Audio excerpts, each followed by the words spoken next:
On today's question of faith, how does Holy Week make us holy? Hey everybody, this is Question of Faith. I'm Deacon Mike. I am the Director of Young Adult Ministry here in the Diocese of Cleveland. And I'm Father Damian, the Vicar for Evangelization. All right, so if you're watching on YouTube, I'm wearing glasses because I just came from the eye doctor. My eyes are dilated. I can't take the light. That's the worst. At least it's not too sunny today. It's kind of a rainy day, so... True.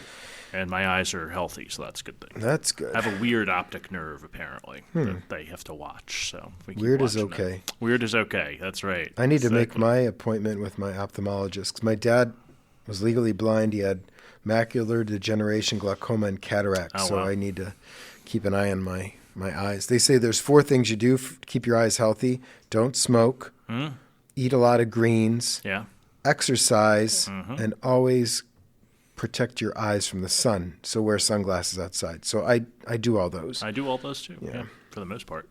Yeah. Have to exercise a little more, but other than that. Yeah, maybe once a year I'll smoke the hookah. So here we are, Holy Week already. First Holy Week for me as a deacon, so I'm getting ready to chant the Exultet. A cantor will assist me in the chanting, so that's good. So I don't foist my sort of mediocre voice on the people of God. Yeah, it's not so much your voice. It's can you read music and hold the tune and make it not sound terrible. But our music director, Mayumi, is very good at kind of keeping us on pitch. So she'll play like a chord or two, and then we'll take it the rest of the way. But we've been practicing pretty hard. So there's some deacons who are excellent at singing the Exultet. I learned a little bit from my chance of the liturgy class in the seminary, but I am not great at it, so it's better that someone else does it. And I'm covering in Talmage on this Holy Week, the Easter Vigil. So someone else will be proclaiming the Exultet. But nice. So how does Holy Week make us holy? What are ways that you found Holy Week making you holy? Yeah, I think entering into it with all you have. I mean, we could be minimalist and just go to Mass on Easter Sunday and say, I met my obligation. That's one way to do it. But if you want a minimalistic faith, that's a good way to do it. But if you want to get more out of your faith and enter more into it, then participate in these liturgies, because these liturgies form us to be who we are. And we enter in deeply into the Paschal mystery on Holy Thursday night, and then continuing on through Good Friday and through the Easter Vigil, which we've talked about this before on this show. It's one long liturgy that extends over 3 days, and I think that's the way you become holy, is by entering into the very life of God through the liturgical life of the Church with our brothers and sisters who also gather at varied parishes for these liturgies. Yeah, Holy Week's a stretch when you think about it, right? It's what you say. It's one long liturgy, so it's 3 days, which many of us probably aren't used to. And then I think for me too, I'll do 2 pilgrimage walks like we did last year. I won't be doing the Sagrada Familia one, which I do recommend people do on Good Friday. Yeah. And we'll put notes about all of these things in the show notes, but. Holy Night Hike on Holy Thursday. After I finish at St. Chris, I'll drive down. I'll probably have to drive to half of them and maybe walk the ones in Tremont to get them all in before 11. Yeah. But people will walk to 7 different parishes. And last year, that was actually a stretch for me. I remember getting up to the top of the hill at St. Wendolin and sort of limping my way into the church. So pilgrimages are supposed to be hard. And, the 7-mile walk, right? So that was a little much for me, but it was good. I did it, and it was a lot of fun. And you think about this as you're going. We're not just having a conversation and talking, but how are we kind of walking our own road to Calvary? Yeah. What are the ways that we do that with Jesus? So I think that's good. St. Chris does theirs in Rocky River, so I'll be doing that on Good Friday this year. That's nice. Which will be great, yeah. Yeah, there's a few places that are doing pilgrimages. So I had Mass Sunday night at Holy Rosary at 8 p.m., and I think they're doing a pilgrimage after the liturgy. Maybe it's in the evening throughout Little Italy with the cross, a procession that way. A lot of parishes do living stations that evening with their youth groups. I know that that's the case. We did that on Palm Sunday. just the other night at St. Chris. And if you're listening on Tuesday the 15th, which is tax day, know too that tonight is the Chrism Mass here in the Diocese of Cleveland. So this is the night that the bishop gathers all his priests together. In fact, we gather together this afternoon. There'll be a big convocation. There'll be a few talks. There's confessions available, and then there's dinner, and then Mass with the bishop and the whole diocese at 7 p.m. Those 3 oils that are used throughout the year, the oil of the catechumen, the oil of the sick, and the sacred chrism are blessed at this Mass and then given to the parishes to go out for the year. And some parishes, if they want, can take the option of processing these oils up at the Holy Thursday liturgy. And often someone who's being confirmed or brought into the church will have the chrism. Someone who's been anointed that week or is still suffering from illness brings up the oil of the infirmed. And someone who's a catechumen can bring up the oil of catechumenates. So, nice. It's a nice thing to do. That had not been part of my regular Holy Week practice in the past. Until the last year I was living in Buffalo, I went for the first time. And then I said, I should go to this more often. And then since I've been here in Cleveland, I've gone every time. So. Do they have it on Tuesday night in Buffalo? They do, okay. Yes. Because some same parishes, way we do it, yeah. Some dioceses have it Thursday morning. So Rome does it that way. And yes. I went to the Chrism Mass there once in Rome. But it's easier for the priests, especially since our diocese is rather large, to gather the priests on Tuesday, because that makes Thursday, Friday, Saturday, and Sunday very long if they have off on Thursday morning. We all need our rest. Right. So. Yeah. Do you bless food on Saturday or anything? My first parish, we did not have deacons at that time, so I did. And that's a very big Slovak tradition. As a kid, yes. We'd always take our baskets to the church for that. But I'm not doing it at the cathedral now that I'm parochial vicar. I don't know if one of the other parochial vicars is or Deacon Matt, but I do believe we do food blessings there. Yeah. Father Klebo will do it at our place. I did it one year at in North Olmsted at St. Brendan's. Nice. I did it while I was in formation, which was fun. Cool. Lest I neglect this, we should say that in the bishop's new pastoral letter, it's on page 12, talking about how Holy Week makes us holy, he has this beautiful reflection in here. He says, let's think of the stations of the cross. There are 14 of them. They depict the suffering that Jesus endured on Good Friday. So, yes, most of us are familiar with the stations of the cross and that this is what Jesus did. And the bishop wants us to be more personal with the way that we reflect on these stations, because Christ's Paschal mystery needs to be united with the mystery of our lives. So then he continues, now think of your own life. When have you felt abandoned and condemned? When have you fallen? Who comforted you and wiped your face? When did you feel like you were being crucified? Who has helped you carry your cross? If you can answer these questions, then you can start to tell your story, because you realize that Jesus was living his Paschal mystery in you through all these events in your life. The mystery of your life is illuminated by the Paschal mystery of Jesus. But the Paschal mystery doesn't end with suffering and death. It ends with the glory of life renewed and resurrected. So I think that's an integral component of this pastoral letter, is that Christ's Paschal mystery cannot remain something abstract. It's not like Jesus is a character in a novel and we're like, oh, that's cool, or something that happened 2,000 years ago, period. It did happen historically, but he is risen and continues to live his Paschal mystery and desire to in us every day. And it's on us to allow him to do that. So that's the point of Holy Week, is that we enter into Holy Communion with Christ himself through his passion and then can experience his resurrection. Yeah, exactly. And I think the interesting thing for me about Holy Week is, like you said, the resurrection happened. Not only is it a historical fact, but it happens. But we now have to live into that. How do we experience the resurrection? And I think the ways that you were sort of pointing out, by meditating on the stations of the cross, making those part of our lives. I've been trying to kind of get through the corporal works of mercy this Lent, which I'll probably fall just a little short, just because I can't get into the prison just yet. And we didn't have too many funerals at St. Chris, so I haven't buried the dead yet. So those two, I've done that before though, but still. Yeah. But But by experiencing through that, how do you now live into the resurrection? What are the ways that you're called to die and rise, right, over and over again in your own life? If you can find those places in your life where you've experienced suffering, hurt, and pain, then go there, because that's where the Lord wants to heal and bring you through to experience his resurrection. So a lot of times, those parts that are painful are the parts that we run from, when in fact, that's the whole reason the Lord came, was like, I want to enter right into that, to your deafness, your blindness, your paralysis, your death, your hunger.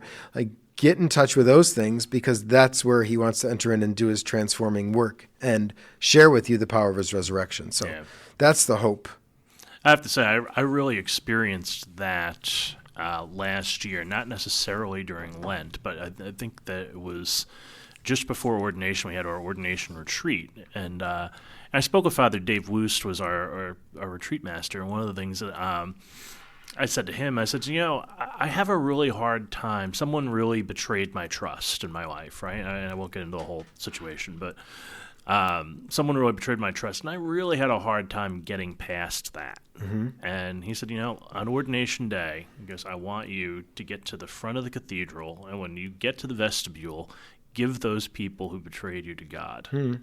And he goes, admit that that's hurtful, right? Admit that this is it. Now give them to God and rise to new life and go and be a deacon. That was the best advice I think I've ever gotten from anybody. And Deacon Del Sherman and I both said that when we walked in, we just felt this huge wave come upon us. And I said, that's really the power of the Holy Spirit in more ways than one, with the way I was able to kind of let all these things go. And then, the sacrament of ordination in and of itself. Yeah. You want to experience great life, then certain things have to die and go, and that's how it happens. Yeah. So it's good. Exactly. Again and again.